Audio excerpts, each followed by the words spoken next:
kaya pa ba namin ituloy? Parang sa DS, ang dami naming naipundar. Negosyo namin nag-grow. Sa maiksing taon na yon, ang dami na po naming na-achieve.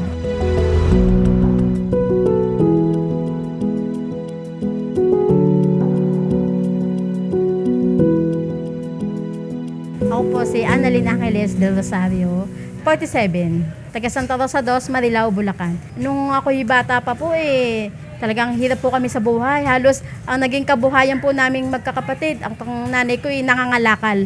Kasi maaga po kaming naulila dahil namatay po yung tatay namin. Kaya yun lang po yung naging kabuhayan namin simula nung maliit kami.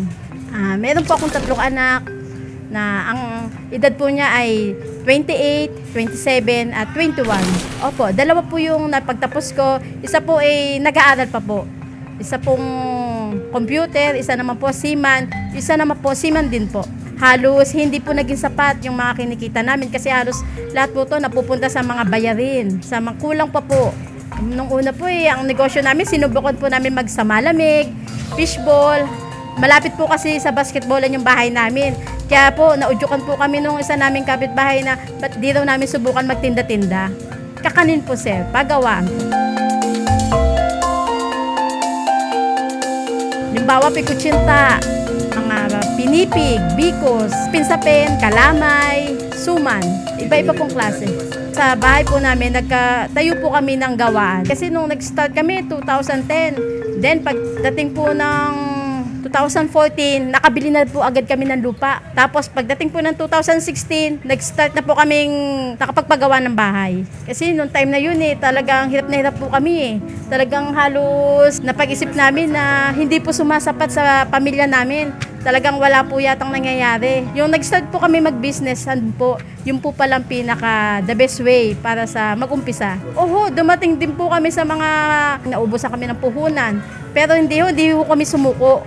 Yes sir, yung pandemic, halos naging maganda rin po sa amin ng epekto kasi tanging kami lamang po mag-asawa ang nagtinda. Sa lahat-lahat po na nagtinda nakakaning, kami lang po ang naglakas ng loob. Kasi po talagang yun napakadelikado. Tapos ang mga anak po namin, hindi po namin sinasama. Sila lang po yung nandini sa bahay, sila po yung nagluluto. Bukod tanging kami lang po mag-asawa ang nagtitinda.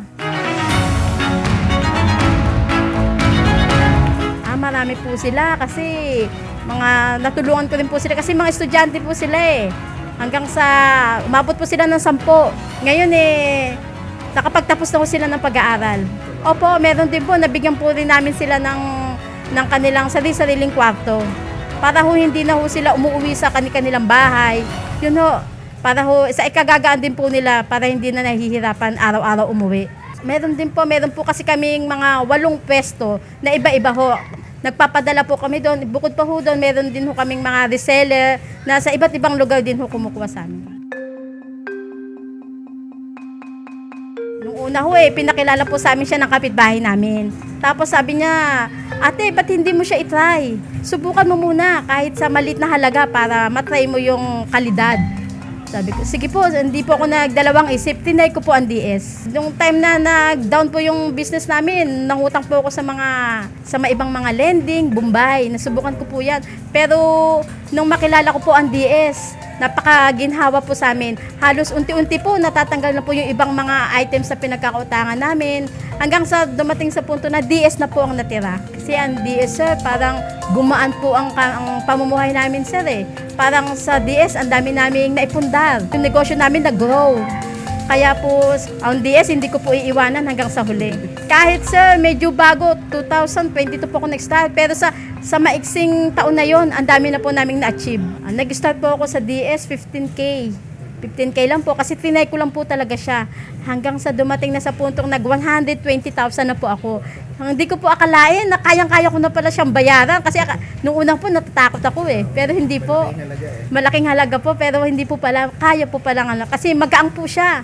Magaang po ang pasok ng DS. Kumuha po ako ng another na pwesto para yung pwesto na po yun maging isang halimbawa na kung susubukan kong mapalago. Hindi naman po ako nagkamali, sir. Lumago naman po siya. Araw-araw, sir, nakakapag-provide kami doon ng halos almost mga 5,000. Kami, kolekta. Mabilis, sir. Kasi simula po nang nag-start ako sa DS, dadagdagan pa po yung pwesto ko. Nakakuha pa po ako na isa, tulad po sa San Jose Heights, na dati hindi ko po mapestuhan. Kasi medyo malayo. Ngayon ho, nakabili kami ng sasakyan dahil sa DS. Napuntahan na po namin yung mga imposibleng hindi namin na maabot. Siguro kung hindi ho kami sumubok sa DS, hindi po namin yun maumpisahan na makakuha ng sasakyan. Oho, isa na rin po yun, yung pagsisikap, tiyaga, sipag, tsaka yung pagtutulungan namin. So sakaling may dumating na mga pagsubok, mas kayang-kaya na ho namin harapin ngayon. Ay malaking tulong na po siya kasi hindi lang ho kami ang natutulungan, pati na rin po yung mga kamag-anak namin na pumapasok po sa amin, natutulungan na po namin kahit yung pag-aaral nila na ipagpapatuloy na po rin nila ngayon. Ang gusto pa po sana namin, madagdagan pa yung iba namin branch para ho mas makilala pa ho yung aming negosyo. Siguro po hihimukin ko sila na madagdagan pa yung kabuhayan nila para sakali mag-expand pa. Tatagan niyo po ang loob niyo sa kabuhayan natin kasi minsan dumadating tayo sa mga mahina, dumadating sa punto na parang nawawalan na tayo ng pag-asa na makaahon pa. Hindi po. Yun pauna lang po, parang pagsubok lang po sa atin. Kasi po talagang lahat po tayong mga nagbibusiness dumadaan po sa ganun. Ang ko lang po sa kanila, tatagan po nila at maging dagdagan pa yung kanilang kasipagan para kung sakaling dumating pa yung gano'n, nakahanda po sila. Yung mga walang experience, magsimula muna sila sa maliit para just in case po na halimbawa, di nila namamalayan, lumalawak na po yung kabuhayan nila, yun po. Yun yung pinakatip ko sa kanila, at saka maging matyagat masipag.